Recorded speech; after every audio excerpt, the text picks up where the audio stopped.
Chris, thank you so much for taking the time today and share the secrets about your growth story with Mila. Chris, you're the CEO and founder of Mila. Can you explain in a nutshell what Mila does? Hi, sure. Thanks for having me. It's a pleasure to tell a bit more about Mila and what we do. What is Mila? Mila is an on-demand tech support marketplace. We work with strong brands like Swisscom, Otto, Amazon, and we offer our service directly in their sales channels. So this gives their customer the ability to book an installation service when they buy a smart TV, for example. On the other side, we have also a D2C channel on Mila.com. So if you're at home and you're struggling with your printer or internet is no longer working, or you need to have support for your smartphone, you can choose your service package, book on Mila.com, and you're looking for the right technician for you. Nice. I always love to describe Mila to friends as the Uber for technical services. How far off is that? It's definitely not far. It's. I think this was also a little bit. Let's say when I found Mila, this was an inspiration. So the Uber one was an inspiration because we thought the connected home will be so complex in the next 5 to 10 years. So meaning how you get access to someone who is able to support you, who is able to manage your entire tech at home. This needs to be super simple. And we learned from Uber that ordering a taxi is the most simple way you can do it. And this was a motivation for us, an inspiration.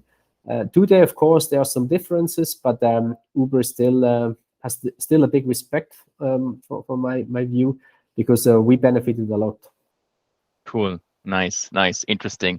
Now, Chris, I remember 12 months ago, we started working together. The product was already there, the business was running, and you wanted to scale, right? Can you share a little bit about the challenges you were facing at that time?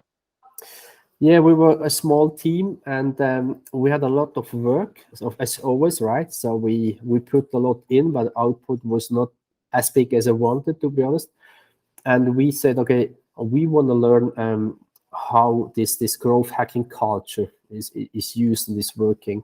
So meaning what motivation was really how can we get more out of the team which we have at the end. So we missed a little bit also certain tools, insights, and this was the main reason at the end why we wanted to work. So we had good market, we had good business already, but we wanted to scale.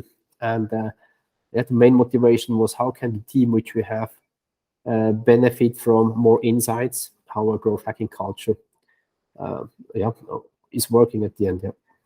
Cool, nice. I remember we started talking. What were some of the key points at the end why you decided, okay, let's do such a growth hacking program, let's start working with us? So first, of course, I knew your background, right? So this was definitely good for me to say, and also for the team to say, look, we want to talk to someone who knows how to do that. This was the first thing. And second, then we knew that we create a lot of new customers over the EP channel, meaning enterprise partner channel is, as I said, a Swisscom or an Indie Discount or an Amazon. And we want to bring this customer back, so for future business, so meaning for direct business, if you have an internet problem and so on. But we figured out that we were not really good in that. So we were not good really to get connected to them and to bring them back. Of course, you can send out emails and newsletters, but that's not the case, right? So we knew that we have to do something there. And this was also why this was at the end the main topic during the program. Absolutely, absolutely. Now, as we started working together, we really started going through step by step, building the necessary foundations in marketing, in sales, in a strategy, in product to enable you to scale, right? Going through the product, through the program, what were some of the biggest aha moments you had? So for me personally, I think for the team was for sure, at least also a very important part was the Pirates funnel. So we never had a Pirates funnel. So we were able to have a very simple overview and see what channels is what is conversion of what channel at the end. And this was super helpful. So this really opened many eyes inside Mila, because in the past we were just looking for single channels like one enterprise partner, but we had no dashboard which showed us really all these different steps. Where do we lose customers? And this was for me definitely one of the best moments. Yeah. Absolutely. I also remember this specific learning through, first of all, the channel attribution was very important, but then also like tracking the user journey in detail, understanding that this one conversion rate of like acquiring new users and turning them into your own users was very, very crucial. Can you outline to the audience what the next thing was you did as soon as we had this learning? Like, what were the changes you did at the business? So we changed first the customer dashboard, and this was then what we did, not how we did it. But I think before we did that, we created a team. So meaning, of course, we always worked kind of cross-functional. But what we didn't do well was at the end that we had a clear focus on 2, 3 people with different skill sets, and that we really focused on one small topics, and we measured that, and we started to improve things until we saw that that we have the increase which we wanted to see. And we did that with the customer dashboard. This was at the end our let's say main product where we did the test, and we wanted to see how we can double, how quick can we double the new users which you can create. And this was our main goal for the first 3 months. And to be honest, after 3 or 4 months, we already tripled the new user base, and this was a big success. It was also very energizing the entire team, because they saw that you can create a real impact if you respect certain rules of growth hacking. Absolutely. I actually really liked that result you created, because many startups always think that new growth, new acquisition only comes through putting more traffic at the top of the funnel. But that case exactly proved that a lot of growth can actually be created throughout the middle or the bottom stage even of your customer journey funnel. And I think this is something that your team really, really embedded and also focused on in the future. Now, that was 12 months ago, right? So sometime already ago, after our program, you continued working on your own. How did the company evolve at that point? What were things which you really embedded you could continue? What are things you maybe had some challenges with? Yeah, so the good thing is we saw then more of these pain points, as you say, right? So how can you improve the conversion in certain, let's say, position or sections? So we see a lot of improvements, or let's say potential for improvements now, and we're working on that with the same mindset. What the challenge was a bit was we had, of course, also some fluctuations, as every startup has. So meaning if people leave, then and you have new people, then you need to take care that they're also coached and that they also understand the way how we work.